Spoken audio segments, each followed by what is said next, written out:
All right, so let's dive into this whole Donald Trump thing and what he's been saying about Canada. It's been a lot of buzz, a little anxiety, maybe even. We've got some questions from Reddit and an article from Global News. So that's what we'll be looking at today in this deep dive. I know some of what Trump's been saying, it's pretty out there, like annexing Canada, making us the 51st state. But I think we need to look deeper and see what's going on here. What are the implications? You know what I mean? Yeah, for sure. Trump, he can be a bit of a showman, but it's not all just talk. We need to take this stuff seriously. This kind of rhetoric, it's a worrying sign, a sign of rising nationalism and a disregard for what you might call international norms. Yeah, I mean, look at what he's been doing with trade and immigration, even with military stuff. It's not just words, he's actually doing things. So one thing in the Global News article, they mentioned Trump threatened to use economic force against Canada. What does that even mean? Like, what would that look like? Well, it's probably tied into his whole thing with tariffs. You know how he uses those to try and get other countries to do what he wants. Kind of like a weapon, almost. Yeah, exactly. We've seen him pull that with China. Right, right. Really messed up global trade. So is he saying he might put tariffs on Canadian stuff? It's definitely on the table, I think. Yeah. I mean, he's done it before. Steel and aluminum. Right. Plus, in the article, one analyst, what was his name? David, David Frum. He compares Trump to like a mentally unstable partner, Wow. which, makes it hard to predict what he'll do next. For sure. And Global News also talked about Trump's threat to send in the U.S. military to deal with Mexican drug cartels. That's pretty scary, to be honest. What do you think the consequences would be? And how would that affect Canada? Well, any military action in Mexico, it's Yeah. bound to have a big impact on the whole continent. Canada would be under pressure to pick a side, or even get dragged into a conflict we don't want. Yeah, not a good situation. And then you've got some of his other pronouncements, like taking over Greenland and the Panama Canal. Right, like we were saying before, that's Trump's transactional view of international relations. Yeah. It's all about who wins and who loses. And I guess for him, the U.S. always has to be the winner. Pretty much. All right, so let's switch gears a bit. I want to talk about some of the questions our listeners on Reddit have been asking. One big one is about a U.S. invasion. How likely do you think that is? And, I mean, what would that even look like? Okay, a full-on invasion, like the U.S. Army marching into Canada, that's extremely unlikely. Logistically, it would be a nightmare. Plus, I think Canadians would fight back, and internationally, the U.S. would get slammed.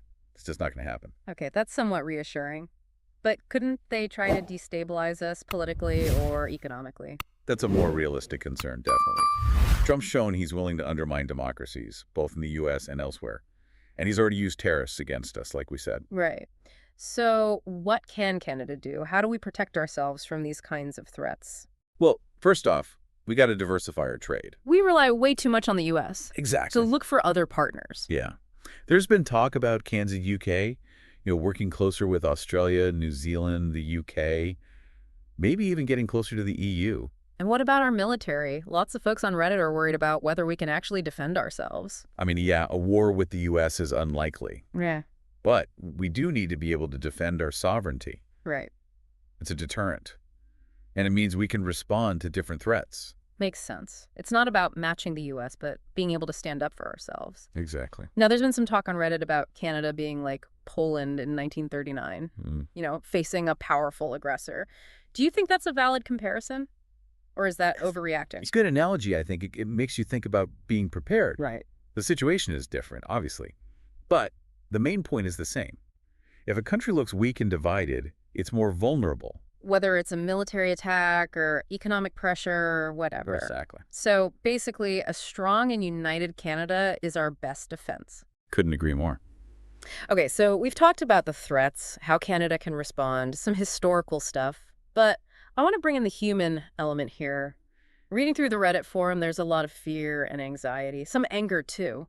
How do we deal with those feelings? How do we avoid getting lost in the doom and gloom? It's understandable to feel uneasy, for sure. But Canadians are resilient people. We've faced challenges before. We always come out stronger. Yeah, that's true. We can't let fear stop us from taking action. Absolutely.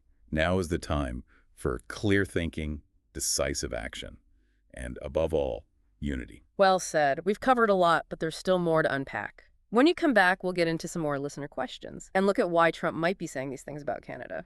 Stay tuned. So we've talked about the threats and how Canada could push back.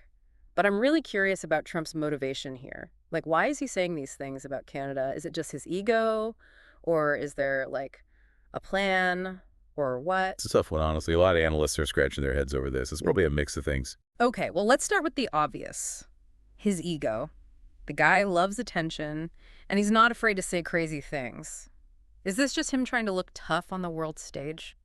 That's definitely part of it, I think. He likes to shake things up, you know, create chaos, makes him feel powerful maybe, and threatening to take over Canada. Peaceful neighbor, I mean. That would definitely get people talking. Yeah, but even Trump wouldn't risk messing up our relationship with Canada just for that, right? Maybe, maybe not. There's also the theory that he just doesn't like Canada. Maybe because of some of his business dealings here that went south. Oh, right. He's known for holding grudges. That's not a good thought. So we've got ego, possible revenge, anything else. Well, you got to look at the timing of all this. It's happening when Russia is getting more aggressive, you know, in Ukraine and other places.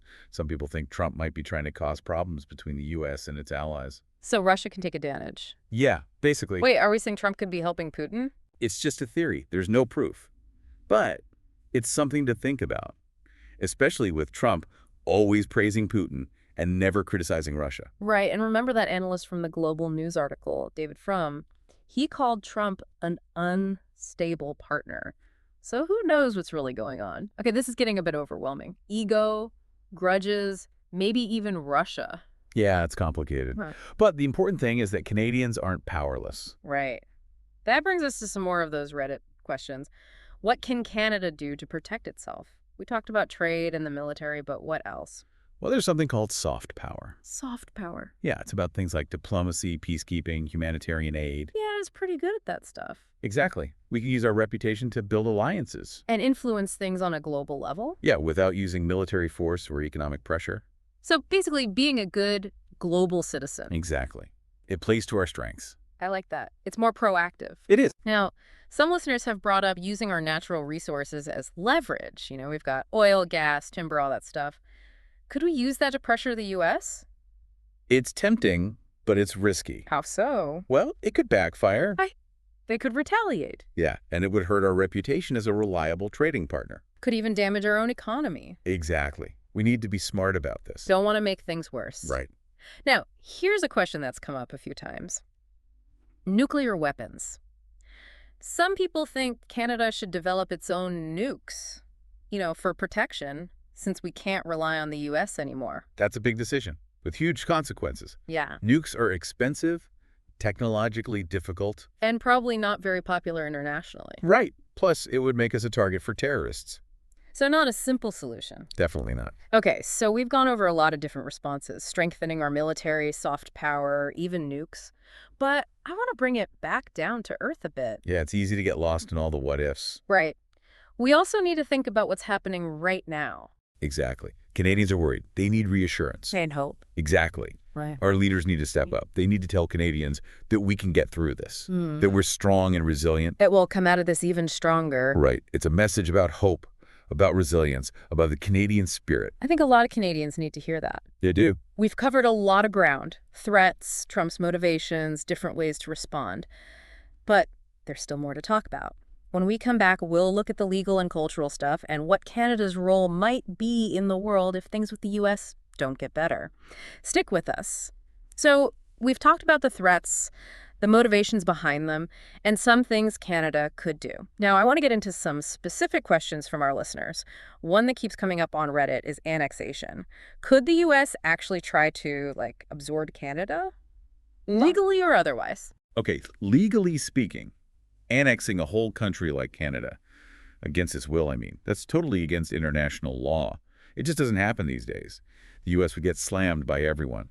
The UN, other countries, maybe even military action from allies. So, an invasion and forced annexation is pretty much impossible. Yeah, very unlikely. But we got to watch out for other kinds of pressure. Remember how we were talking about Trump pushing the limits of the law? Right. Especially when it comes to executive power. He could try to find loopholes or twist treaties to get what he wants from Canada. So maybe not a military takeover, but more like slowly eroding our sovereignty. Exactly. Through legal tricks and economic pressure. That's why it's so important for Canada to have strong legal defenses Yeah. and good relationships with other countries, and for Canadians to be united. Absolutely. A divided country is way more vulnerable. Yeah, like that saying, a house divided against itself cannot stand, Exactly. Unity is strength. especially when you're facing threats from outside. Now, another thing people are worried about is culture. Like, if things with the U.S. keep getting worse, what happens to our shared culture? That's a good point. Hmm? Canada and the U.S., we have a long history together. Culturally and socially, we're really connected. Yeah, If there's a big split between the countries, those connections could weaken.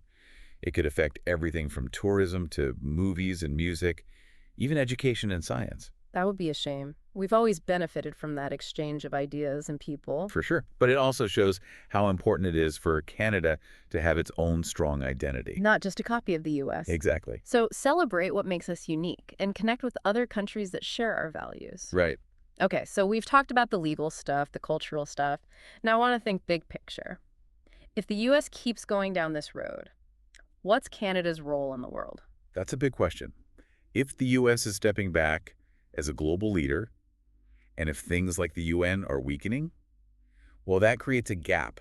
Yeah, a leadership gap. And Canada, with our focus on diplomacy and fairness and our strong democracy, Right. we could step up and help fill that gap. So less dependence on the U.S. and more engagement with other countries who are on the same page as us. Exactly. We talked about CANZUK and the EU. Right. But there are lots of other potential partners out there. The key is to build alliances with countries that believe in the same things we do. Democracy, human rights, free trade, all that. It's kind of intimidating thinking about Canada taking on a bigger role in the world, It is a big challenge. but it's also exciting. It is. It's a chance to help shape a better future. A future that reflects Canadian values. Absolutely. Well, we've covered a lot of ground in this deep dive. Some scary stuff, but also some hopeful stuff. Yeah, I think the main thing is the future is uncertain, but Canadians are strong. We're resourceful, we're ready for whatever comes our way. That's right. We may not be a superpower, but we have our own strengths, Mm. and we can use those strengths to make our way in the world. And we can do it together. Well said. So thanks for joining us for this deep dive into what Trump's been saying about Canada. We looked at the threats, what might be motivating him, and what Canada can do. But at the end of the day, the future is up to us. As Canadians, we got to stay informed, talk to each other, and work together to build a stronger, more united Canada. And as you go about your day, think about this. If the U.S. keeps going down this path, what should Canada's role be in the world? How can we as individuals and as a country help build a more peaceful, prosperous, and just world? Those are the big questions. Definitely food for thought. Thanks for listening, and until next time, stay curious, stay engaged, and stay Canadian.